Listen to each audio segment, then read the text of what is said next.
Today we're looking at representing numbers up to 1000 using objects around us. Hi everyone! Parents, I'm talking to you for a second, but kids, I need you to listen really well too, because we're about to go on a scavenger hunt.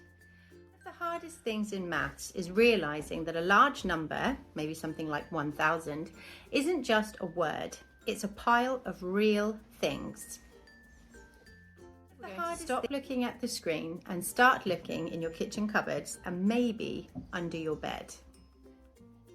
We're going to stop. If your child is struggling to see place value, it's usually because it feels too abstract. So today we're going to make it physical, something they can really touch. We're going to turn your house into a math lab. Yes, I said math lab. Kids, go and grab some spoons, maybe some apples, anything you can find in numbers. I have some dice here and some pens.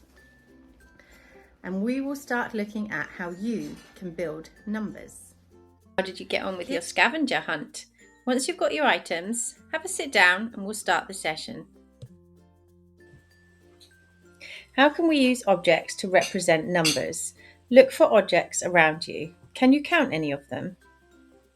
We can use objects like apples, blocks or balls to represent numbers. It can be anything around you. 32. Read this number out loud. What numbers can you hear? We hear the numbers 30 and 2. Let's represent those using apples. This represents 30 and 2. There are 3 sets of 10s and 1 set of 2. How about representing a larger number, like 1000? We can still use objects around us, but for larger numbers we need to use a different object. Representing numbers to 1000, the first thing we do is assign the values. We are going to say that every spoon is worth 1000, every ball is worth 100, every egg is worth 10, and every apple is worth 1. So 10 apples would be 1 egg. So let's look at representing 364. We would begin by expanding the value.